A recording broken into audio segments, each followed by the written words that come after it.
آتے ہیں میرے عزیزو آپ کے کامنٹس پڑھنے کے لیے۔ اللہ آپ کو سلامت رکھے، اور مولا امیر المؤمنین علیہ السلام اور امام زمانہ عجل اللہ تعالیٰ فرجہ الشریف آپ کی رعایت کرے۔ ہم کون ہیں بھائی؟ دل کا ہے؟ نہیں بھائی، نہیں بھائی، ابھی آئے گا نا۔ یہ جو ہے طاہر قادری نے ان سب موارد کو، ان سب مواد کو، ایسے نمونے جو یہ لوگ ان سے ادعا کرتے ہیں کہ اہل بیت علیہم السلام نے ابو بکر عمر کی تعریف کی ہے، ان کو سراہا ہے، یہ طاہر قادری لا دے گا، ان کو کوٹ کرے گا اپنی اگلی تقاریر میں۔ ہم سب ان کا جواب ایک ایک کر کے دے دیں گے انشاءاللہ تبارک و تعالی، اور بیان کریں گے کہ اہل بیت طاہرین علیہم السلام کا اجماع ہے کہ وہ ابو بکر عمر کو منحرف اور ظالم اور دین سے خارج سمجھتے ہیں۔ اب انشاءاللہ تبارک و تعالی اس بات کی تفصیل علمی انداز سے آ جائے گا آگے، ابھی اس کا وقت نہیں ہے، ہماری موضوع نہیں ہے بھائی۔ عبداللہ ابن عمر کے کرتوت بہت ہے، لیکن یہ ابھی ہماری موضوع نہیں ہے۔ اللہ کو بھلا کر موضوع کے متعلق کوئی سوال نہیں کرتا، افواہ نہیں بنتے۔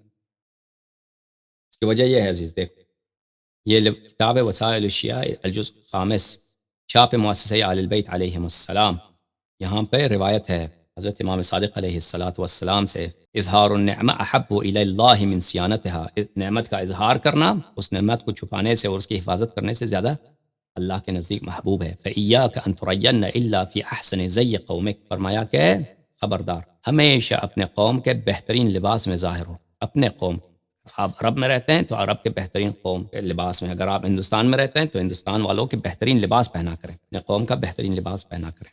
سمجھ میں آ رہی نا؟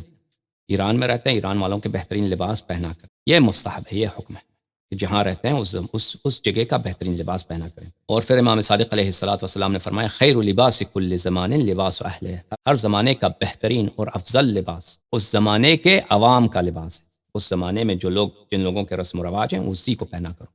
ہاں، اور جو لباس علماء پہنتے ہیں، یہ کوئی اسلام کا حکم نہیں ہے کہ شیعہ علماء جو ہیں یا مسلمان علماء یہ الگ لباس پہنیں، لوگوں سے عوام سے منفرد ہو کر لباس پہنیں، ان کا کپڑا مختلف ہونا چاہیے۔ کوئی حدیث نہیں ہے، کوئی روایت نہیں ہے، بذات خود یعنی اچھے لباس ہے، قبا یہ، لیکن یہ کوئی سنت نہیں ہے۔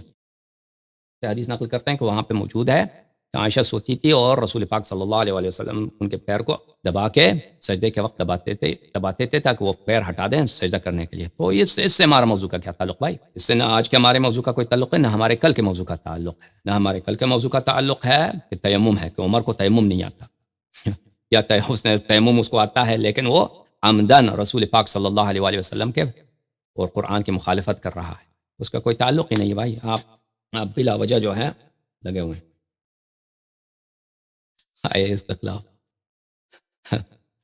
ہم نے آپ کو دکھایا کہ جماعت مخالفین کے علماء کا کہنا ہے کہ اس بات پہ اجماع ہے، یاد عقل ان کی جمہور علماء کا قول یہ ہے کہ ابو بکر پہ خلافت پہ کوئی نص نہیں ہے۔ اب ابو بکر کو خود بھی پتہ نہیں، عمر کو بھی نہیں معلوم، ابن تیمیہ کو بھی نہیں معلوم کہ کوئی آیت قرآن میں ہے جس سے ابو بکر کی خلافت ثابت ہو۔ اب اگر پاکستان میں کوئی مولوی چالاکی کرتا ہے تو اس کا مجھے نہیں معلوم تو کیا کس آیت سے وہ کوشش کر رہا ہے، لیکن مجھے ایسی آیت کا نہیں معلوم بھائی۔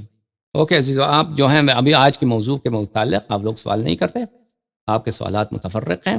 جو جماعت عمریہ جو نصوص کے ادعا کرتے ہیں کہ شیعہ کتب میں ابو بکر و عمر کی تعریف موجود ہے، میں نے جیسے کہا کہ وہ آئندہ جا کر انشاءاللہ طاہر قادری جو ہے ان سب کو ایک ایک کر کے وہ نقل کرے گا، اور ہم ان کے اگر زندگی رہی تو ایک ایک کا جواب دیں گے انشاءاللہ تبارک و تعالی۔